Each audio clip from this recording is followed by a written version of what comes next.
Hi everyone, welcome back to Onyx Coffee Lab. So today we are here to talk about something that's pretty integral to the entire coffee process, and that is cupping coffee. And to start us off, we have Dakota Graff. Welcome, Dakota. Hi. Tell us a little bit more about what you do here at Onyx Coffee. Well, I'm Director of Coffee for Onyx Coffee Lab. I'm also the green buyer. So the nature of my job is that I do spend a lot of time right here at this table cupping coffees and evaluating coffees, and how we do that is coffee cupping. Very cool. So we're going to talk about that. Very cool. So let's start off with the main question is, what is coffee cupping? Yeah, coffee cupping is primarily a brewing method, but it's also a protocol for evaluating coffee. So coffee cupping is unique in the sense that you are brewing coffee, but it's versatile in that you can do it in many locations and you don't need specialized brewing equipment like cone drippers, filters, specialized kettles. It's stripped down in order, in order to do it on a card table in Rwanda or here at our headquarters. Very cool. Yeah. The follow-up question would be then, why would we do that? Why would we cup coffee like that? Yeah, so coffee cupping and coffee evaluation is sort of a language, and it's a language that everyone can share. And in order to do that, is you need to evaluate coffees at their base level. Sure. And in order to do that, we're not going to brew coffees one way and someone else brew coffees a different way. They're going to taste completely different. Exactly. Yeah. So it's a lot about common language, and in order to do that, you evaluate a protocol. So cup of coffee. Yeah, we're going to do that today. Sweet. And yeah. Well, let's just start into it. So we are going to actually set up a cupping today, talk about tasting, talk about all the procedures that go into it, and I'm ready to go if you are. Yeah, cool. Let's talk about how to start a cupping. Sure. So we have got some stuff here. If you want to walk us through what tools we have here. Yeah. So like I said, coffee is fairly rudimentary in equipment. Sure. But that said, you will need a couple items in order to evaluate coffee accurately. The first thing you're going to need are some cups. You're going to want some cupping bowls. These are ceramic cupping bowls. You want something 3 to 3.5 inches in diameter in order to properly evaluate the coffee.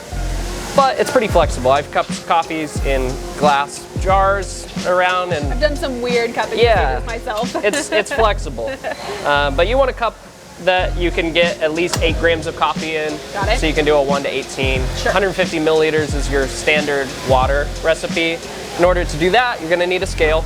Pretty You're gonna weigh out your coffee, whole bean, and then your water. Got If it. you have some standardized cupping vessels, you won't need to weigh your water. You can just pour them directly in. Sure.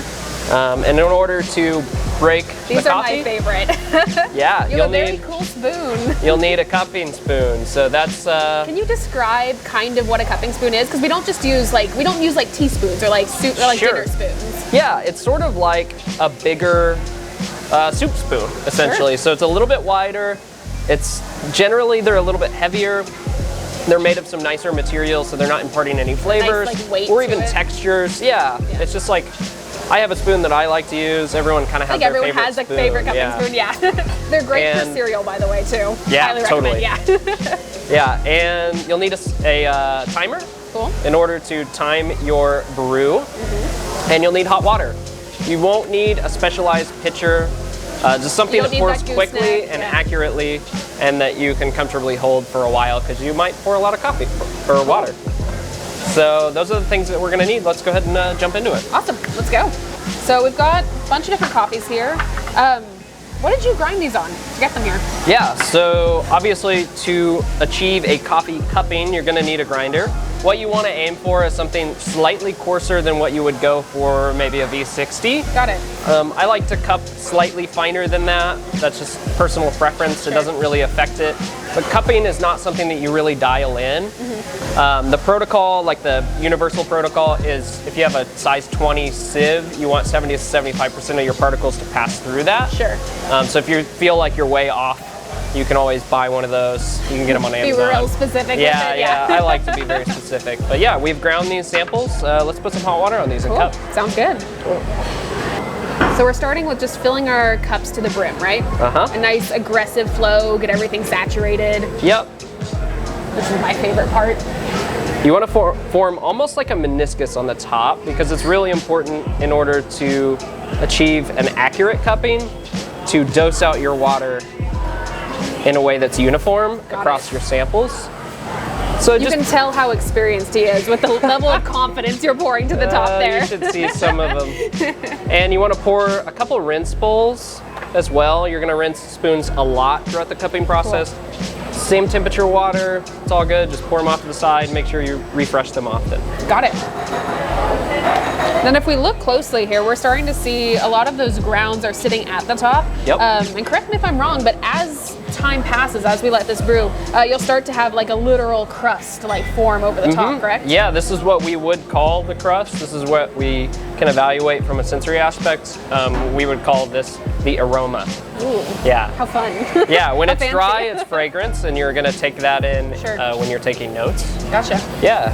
Very cool. So we'll let these sit for about 4 minutes. 4 minutes. And then we'll Amazing. break this crust off the top. Okay, so our timer just passed 4 minutes. We've let this brew. What happens next? We're gonna break this top crust. At 4 minutes, what you need to do is take your spoon. Got it. Gonna give it a little rinse. Cool. And then I'm gonna go first just to show you kind of how I break things. And I'll have you do the next one. You'll wanna do- No pressure. You'll wanna do the bowl that you poured first. Got it. So here we go. So you wanna give it 3 kind of swirls. I try not to go front to back because you'll push coffee off the side. Got so it. just a very gentle break and it'll all settle out. You'll see Nice it. swirls. Yeah, yeah. Okay. No All right, pressure. I'm very nervous. It's been, I do cup occasionally, but it has been a long, long time.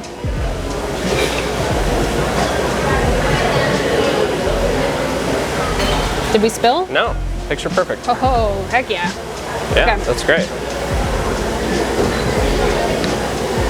So what we're looking for here, oh, I spilled a little bit. What we're looking for here is to evaluate the aroma of the coffee. And from here, if we're taking notes and when we're evaluating the coffee, we're gonna write down what we're experiencing. Notes of coffee. Coffee, smell.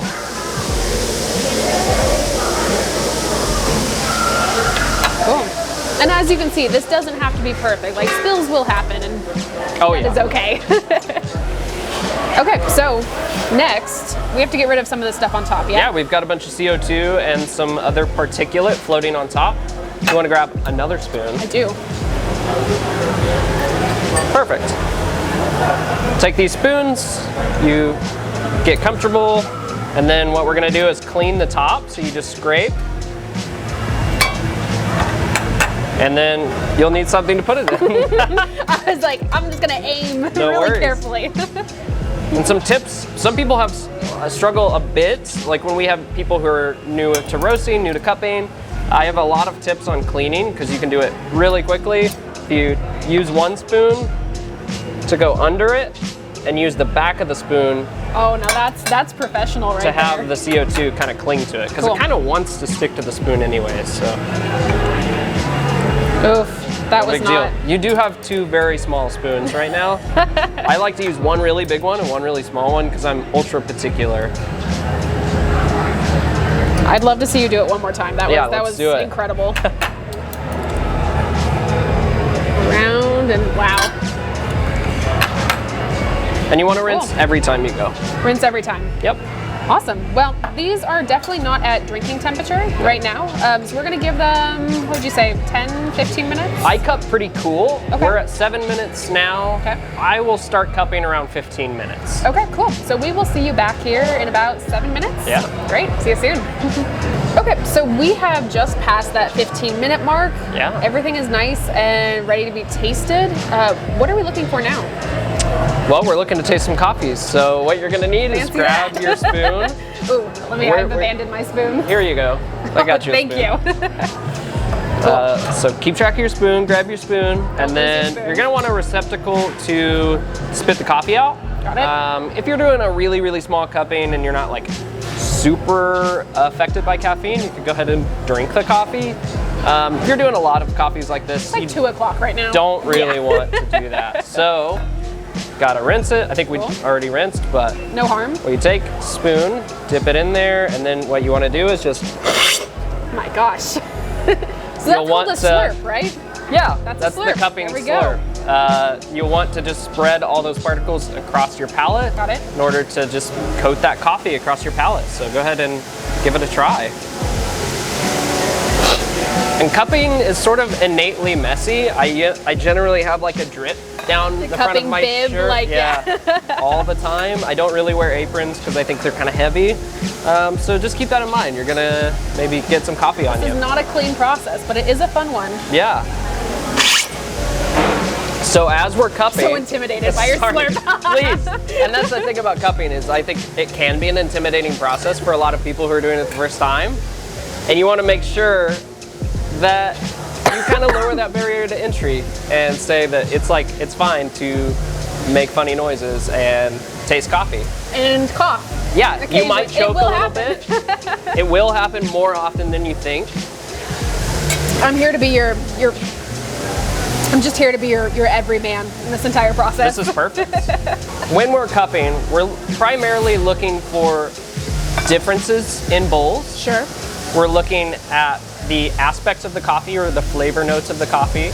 And then we're also looking for preference of the coffee. So things we like, things we dislike, things that might be wrong with the coffee, like coffee defects. From a green buying perspective, that's super important to evaluate when I'm cupping coffees. For consumers, it's more about preference and it's more about accessibility and fun. So yeah, we'll talk about some aspects of what we're tasting and how we taste coffee. And we've got 2 different coffees out here right now, right? Yeah. So there's 3 of one and 2 of another. That's correct. And we don't have them marked at all. So this is going to be kind of a game of finding which guess. is which. Here, I'm going to swap with you. So while we're tasting coffee, we can keep in mind a few things. Flavor, acidity, body, balance. And then there's also sort of an overall, which is like maybe sweetness, maybe more personal preference. Sure. And that's generally what I look for when I'm scoring green coffee. Yeah. And then from a quality control perspective, we cup every day up here. We cup every batch that we roast at Onyx. And from a quality control perspective, you're just looking for what's right in the coffee and what's wrong in the coffee. Sure. And looking at each coffee with a critical eye in order to say, okay, this is what I thought it would be, or this is not what I thought it would be. Yeah. So speaking of preference, do you have anything that you're liking on this table? I'm liking this one's my favorite so far. This one is a bit brighter than these other 2, or these other 4 if I can do any math.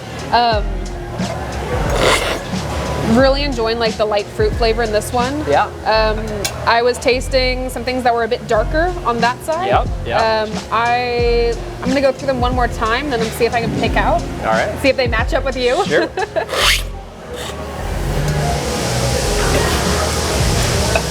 You really get a nice like understanding of mouthfeel, I feel, with this, which is pretty unique. Like, it's not just the flavor. Like, even though you're slurping like super vigorously, you're only really tasting a tiny amount of coffee. Like, it's a full experience. Absolutely. Very and textural. You'll find that as you cup, you're just experiencing more particulate than you would in a filter brew. And part of that is that it's designed to have that kind of full-on flavor so you can evaluate everything going on. You also find that you'll have a bit of a palate fatigue. So maybe taking like sips of water between and other things like that helps you evaluate more accurately.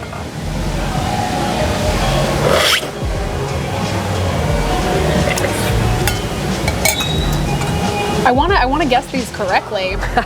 So these are different coffees. Different coffees. Definitely different ones here. Yeah. So part of an aspect of cupping is also using visual cues. I can definitely see that each one of these coffees is different. Sure. But there's an overall view for me is like these 3 coffees seem like they're all relatively similar in look, and these 2 are maybe slightly lighter roast. Yep. That helps me kind of like understand Age. Yeah. And it's not always the case, but sometimes you can pick up other visual cues you might not. Well, they're all super tasty for sure. What's your professional breakdown of these in terms of which ones are which? Because we've got 2. Yeah, so for me, these 2 are our Southern Weather blend, and these 3 are our Monarch blend. There we go. Kind of a dead giveaway is like heavy texture, and you said it earlier, heavier like body, kind of just a deeper roast profile. Yep. And these two more citrus, Yeah. lighter. They're all maybe, really tasty, yeah, but very different. Yeah. Maybe slightly more acidity, more perceived acidity over here. So cool. Yeah. So cool. Well, I think we're gonna probably keep cupping a little bit more. Yeah. This has been great. So thank you, Dakota, for telling us how to do this. Sure. This is a really cool process that pretty much anyone can set up at home. As you mentioned earlier, it doesn't require a ton of tools. It's pretty accessible. Yeah. And it's a really awesome way to compare different coffees and also really decide what you like in coffee rather than just kind of drinking the same thing over and over every day. Yeah. So very cool. Well, we will include descriptions of how to do this, kind of the breakdown in the description down below on this video. And this was a great time, so we hope you stick around for future videos, and if you would like to see more, the liking, subscribing, and commenting, and always ringing the bell, as cliche as it is, it works, and you will see a lot more of us. So yeah. Until next time. Well, thanks so much. Thanks, everyone. Bye.